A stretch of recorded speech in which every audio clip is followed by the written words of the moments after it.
함께 말씀 읽겠습니다. 룻기서 2장 14절부터 23절까지의 말씀입니다.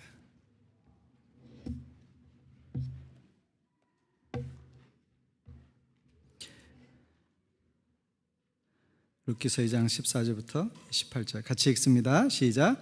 식사할 때 보아스가 룻에게 이르되 이리로 와서 떡을 먹으며 내 떡 조각을 초에 찍으라 하므로 룻이 곡식 빼는 자 곁에 앉으니 그가 볶은 곡식을 주매 룻이 배불리 먹고 남았더라. 룻이 이삭을 주우러 일어날 때 보아스가 자기 소년들에게 명령하여 이르되 그에게 곡식단 사이에서 줍게 하고 책망하지 말며 또 그를 위하여 곡식 다발에서 조금씩 뽑아버려서 그에게 줍게 하고 꾸짖지 말라 하니라. 룻이 밭에서 저녁까지 줍고 그 주운 것을 떠니 보리가 한 에바쯤 되는지라. 그것을 가지고 성읍에 들어가서 시어머니에게 그 주운 것을 보이고 그가 배불리 먹고 남긴 것을 내어 시어머니에게 드리매 시어머니가 그에게 이르되 오늘 어디서 주었느냐 어디서 일을 하였느냐 너를 돌본 자에게 복이 있기를 원하노라 하니 룻이 누구에게서 일했는지를 시어머니에게 알게 하여 이르되 오늘 일하게 한 사람의 이름은 보아스니이다 하는지라. 나오미가 자기 며느리에게 이르되 그가 여호와로부터 복받기를 원하노라. 그가 살아있는 자와 죽은 자에게 은혜를 베풀기를 그치지 아니하도다 하고 나오미가 또 그에게 이르되 그 사람은 우리와 가까우니 우리 기업을 물을 자 중에 하나이니라 하니라. 모압 여인 룻이 이르되 그가 내게 또 이르기를 내 추수를 다 마치기까지 너는 내 소년들에게 가까이 있으라 하더이다 하니 나오미가 며느리 룻에게 이르되 내 말이 너는 그의 소녀들과 함께 나가고 다른 밭에서 사람을 만나지 아니하는 것이 좋으니라 하는지라. 이에 룻이 보아스의 소녀들에게 가까이 있어서 보리 추수와 밀 추수를 마치기까지 이삭을 주우며 그의 시어머니와 함께 거주하니라. 아멘.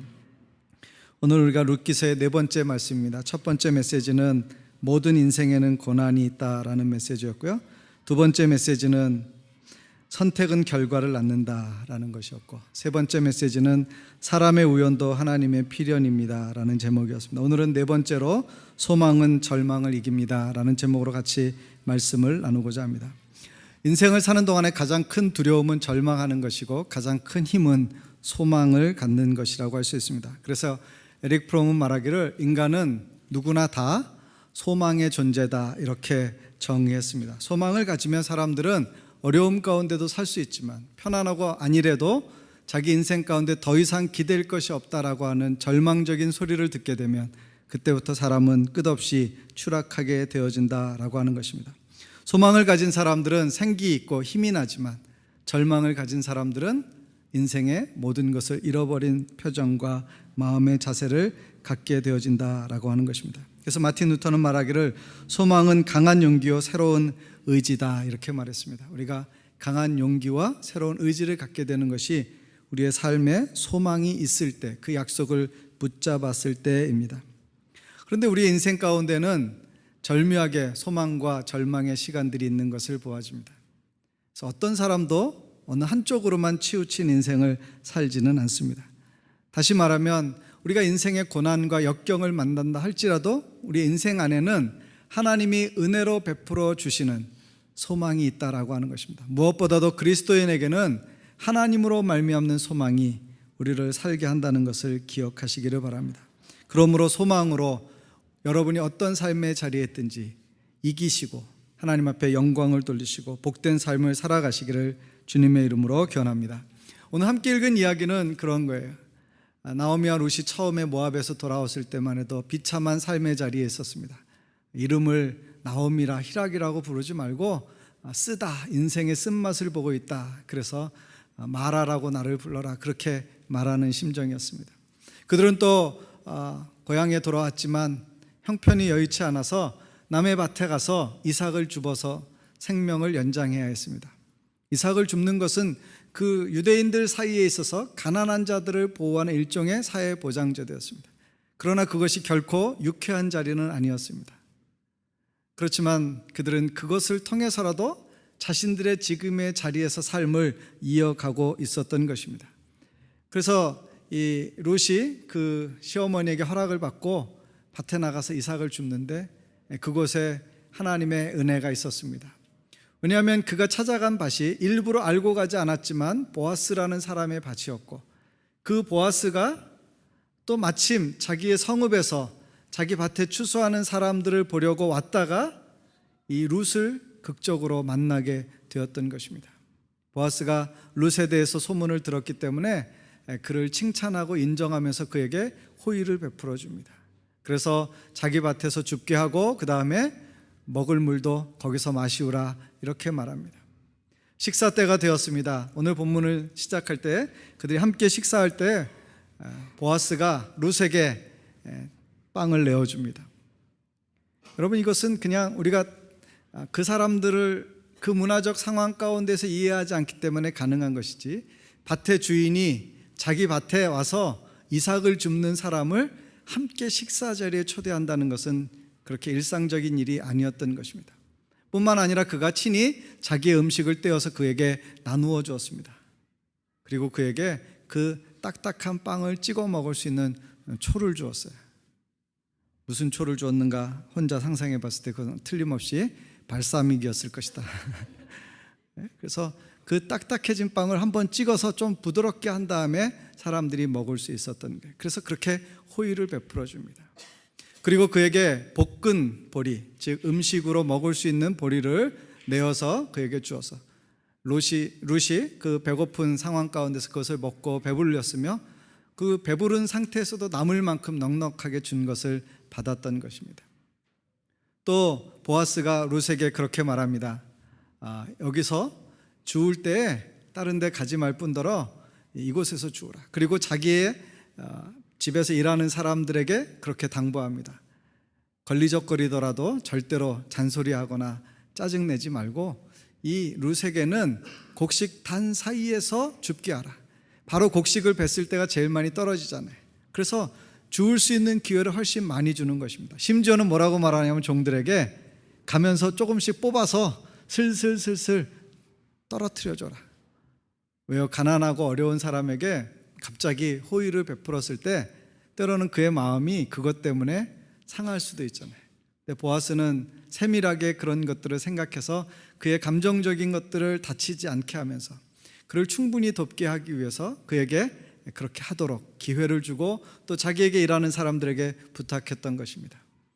나중에 저녁 때까지 룻이 보리를 열심히 주었습니다.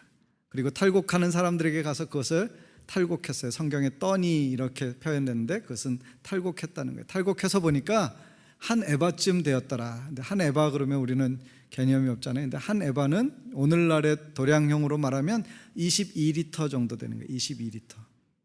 보통 한 사람이 먹는 식량을 성경에는 한 오멜이라고 표현했는데 그것은 10분의 1 에바입니다. 그러니까 하루 동안에 한 열흘치 먹을 수 있는 식량을 모은 거예요. 여러분, 룻이 지금 가서 추수한 게 아니고요, 떨어져 있는 이삭을 이렇게 나달 몇 개 있는 그 가지를 주워서 모았는데 그게 얼만큼 됐어요? 22리터가 됐다라고 하는 것은 놀랄 만한 일이었던 것입니다.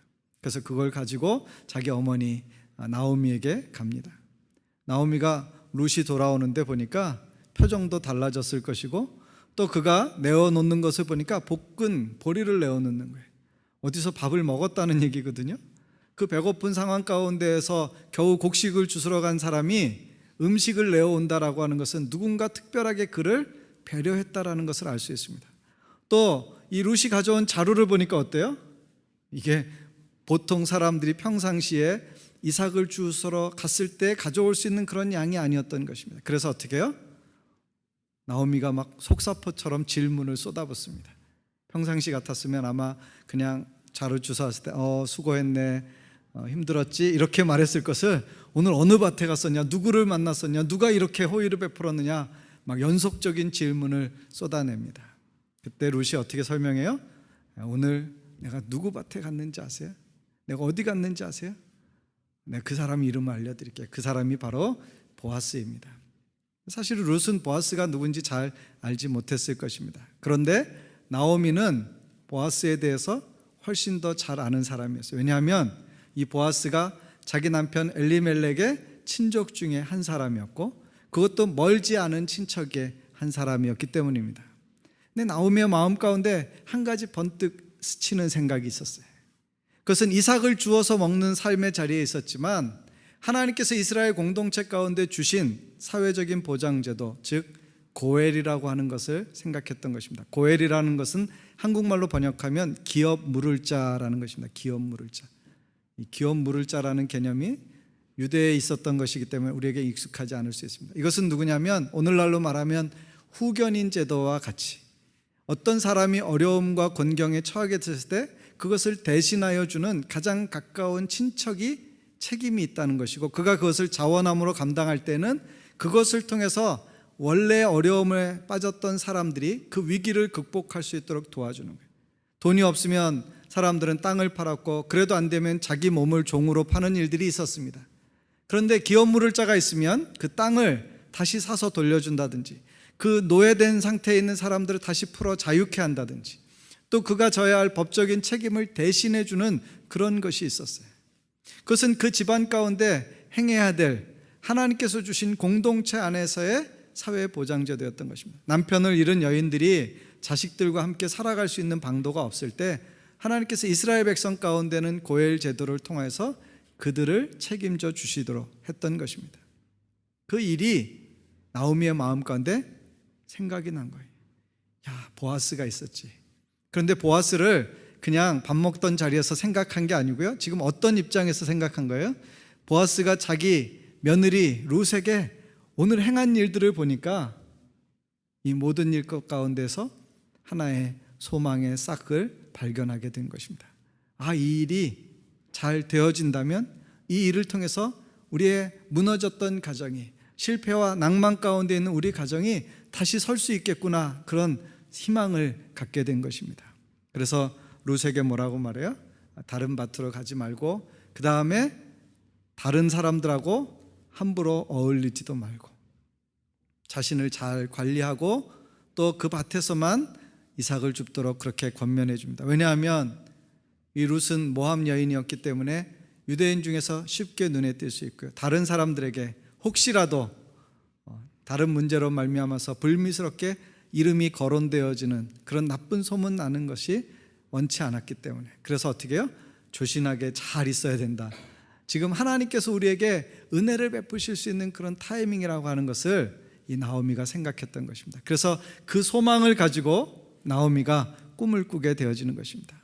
그래서 룻이 그 밭에서 1장 끝에 보면 그들이 돌아왔을 때 보리 추수하던 시기였는데, 2장 맨 끝에 9절에 보면 그들이 보리 추수할 때와 밀을 추수할 때 그 밭에 머물면서 이삭을 주었다라고 설명하고 있습니다. 그들이 그곳에서 삶을 이어갈 수 있는 터전을 마련하였을 뿐만 아니라 하나님이 주시는 은혜의 기회를 기다릴 수 있었다라고 하는 것입니다. 저는 이 말씀을 통해서 우리 모든 성도들이 우리의 삶의 자리가 어떠하든지, 우리가 고난과 역경을 만난다 할지라도 새로운 소망으로, 그 소망을 붙들고 믿음으로 감당하며 승리하는 삶으로 변화되어 주시기를 간절히 주님의 이름으로 기원합니다. 근데 그 소망은 어디에서 오는가? 하나님을 붙드는 데서부터 온다는 것입니다. 하나님을 붙드는 것이 우리에게는 소망입니다. 왜냐하면 그리스도가 바로 우리의 기업 물을 자가 되어 주셨기 때문입니다.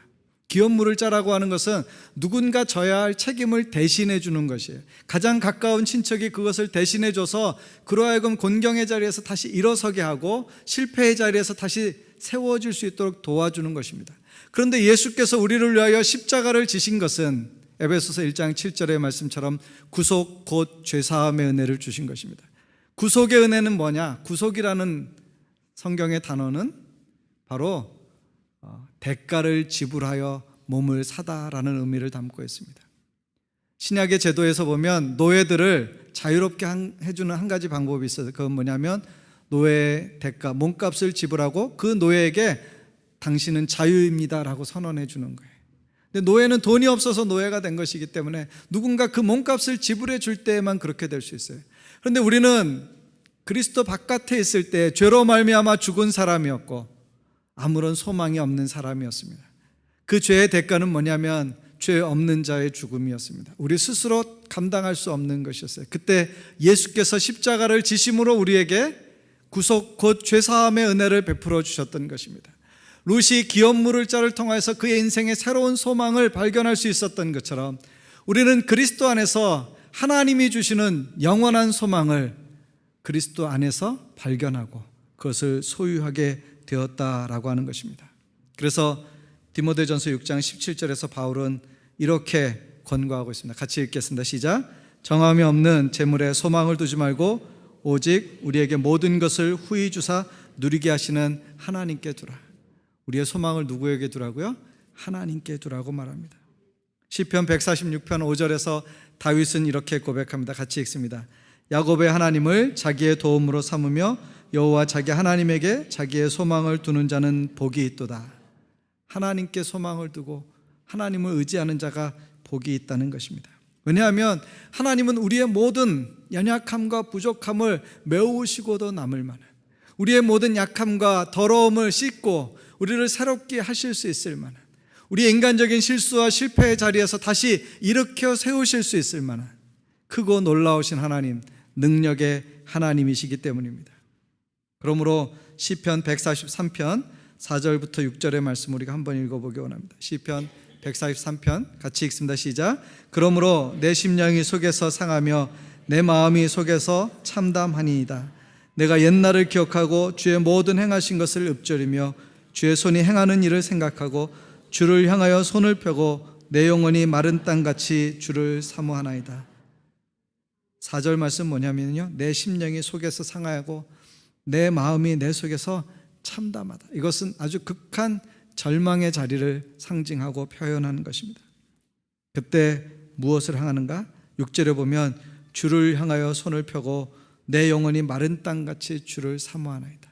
주를 향하여 손을 펴고 마른 땅같이, 마른 땅에 물이 있어야만 그 생명의 씨앗을 이루어갈 수 있는 것처럼 그렇게 바라고 간절히 사모하는 마음을 갖는다는 것입니다. 그것은 뭐냐면 우리로 하여금 하나님을 신뢰하고 하나님을 붙잡으라고 하는 권고의 말씀이며 다윗 자신이 그런 신앙의 고백을 해주고 있는 것입니다. 저와 여러분이 우리의 소망은 하나님께 있음을 기억하시고 어떠한 삶의 자리에 있든지 하나님을 붙드심으로 그 소망을 견고하게 붙잡으시는 믿음의 사람들이 되시기를 바랍니다. 하나님께 붙잡는 것이, 하나님을 붙잡는 것이 우리의 소망입니다. 두 번째 메시지는 소망은 우리에게 위로와 평안을 준다라고 하는 것입니다. 우리의 마음 가운데 두려움과 근심이 있을 때 하나님께서 주시는 소망을 발견하고 그 소망을 가지면 우리가 힘을 얻을 수 있습니다. 시편 43편 5절에서 시편 기자는 이렇게 자기의 영혼을 향해서 말합니다. 같이 읽습니다. 내 영혼아, 내가 어찌하여 낙심하며 어찌하여 내 속에서 불안해하는가? 너는 하나님께 소망을 두라. 그가 나타나 도우심으로 말미암아 내 하나님을 여전히 찬송하리로다. 하나님을 붙잡는 것, 하나님 안에서 살아가는 것, 그것이 우리에게 참된 기쁨을 회복케 하는 비결이 된다는 것입니다. 우리는 하박국 선지자의 마지막 결론을 잘 알고 있습니다. 하박국서 3장 17절 18절에 보시면 하박국 선지자가 이렇게 말해요. 비록 무화과 나무가 무성치 못하며, 그 뒤에 계속 나오는 것은 뭐냐면 뭐가 없으며 뭐가 없으며 뭐가 없으며 뭐가 없을지라도, 이것은 뭐냐면 우리의 인생에서 많은 것들이 부족하고 결핍되어져 있고 상하여 있고 깨어져 있을지라도 그가 의지하는, 그를 붙잡는, 그로 하여금 힘있게 하는, 그에게 소망을 주시는 하나님이 있다는 것을 기억하라고 하는 것입니다. 그 맨 뒷구절이 뭐예요? 나는 여호와로 말미암아 즐거워하며 나의 구원의 하나님으로 말미암아 기뻐하리로다. 우리의 마음 가운데 위로와 평안과 기쁨은 하나님께로부터 오는 것이 진짜입니다. 세상이 주는 것은 잠시의 기쁨이에요. 그러나 하나님이 주시는 기쁨은 상황과 환경을 뛰어넘는 기쁨이 되는 줄로 믿습니다. 빌립보서 4장 4절에 보시면 바울은 빌립보 교회 성도들에게 이렇게 권면하고 있습니다. 같이 읽을까요? 주 안에서 항상 기뻐하라. 내가 다시 말하노니 기뻐하라. 여러분이 아시는 것처럼 바울은 지금 옥에 갇혀 있습니다. 빌립보 성도들은 자유롭게 살고 있는 사람들이에요. 그런데 바울이 그 성도들에게 뭐라고 권면하냐면 기뻐하라. 내가 다시 말하노니 기뻐하라. 빌립보서를 통해서 이 기뻐하라는 말이 얼마나 많이 나오는지, 이 빌립보서의 별명이 뭐냐면 기쁨의 서신이에요. 다시 기뻐하라, 다시 웃어봅시다, 그런 제목으로 빌립보서를 설교한 책들이 많이 나와 있습니다. 왜냐하면 그것이야말로 상황이나 어떤 우리의 처지에 따라서 우리가 기뻐하거나 슬퍼할 수 있는 그것 이상의 것을 의미한다라고 하는 것입니다.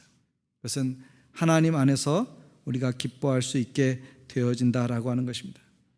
여러분, 고엘 제도를 주신 것은 이스라엘 백성으로 하여금 혼자 사는 삶이 아니라 공동체 안에서 사회적인 보호장치를 통해서 서로를 보호하고 세워주고 함께 살아가는 것을 경험하도록 한 것입니다.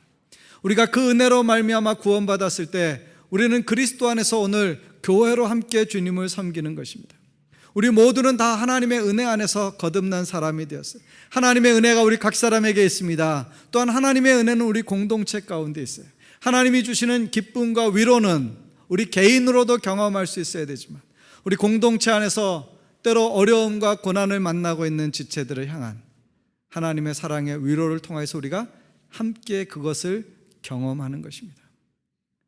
여러분의 인생의 무거운 짐들은 그리스도께서 이미 십자가에서 죄의 짐을 해결하여 주시고 우리의 인생의 인도자가 되어 주심으로 담당하셨습니다. 우리는 이 땅에서 그의 몸의 지체로서 살아가는 동안에 그 몸의 각 부분이 연결되어져 있고 하나인 것을 기억하는 공동체적인 삶을 통하여서 우리가 하나님의 자녀이고 지체인 것을 경험하며 그 안에서 우리가 동일한 소망으로 기뻐해야 할 줄로 믿습니다. 서로 보듬고 사랑으로 품는 것이 우리가 함께 살아갈 수 있는 하나님의 은혜의 방법인 것입니다. 슬픔 가운데 있는 사람들, 지쳐있는 사람들을 위로하고 격려해주고 붙들어주고 일으켜 세워주는 것이 공동체 안에서 있을 때, 경험되어질 때 우리가 하나님의 가족인 것을 이 교회 안에서 더 깊이 경험하게 될 줄로 믿습니다. 그런 면에서 우리는 함께 먹고 함께 나누고 함께 위하여 기도해주고 격려해주는 사람이 되어야 됩니다.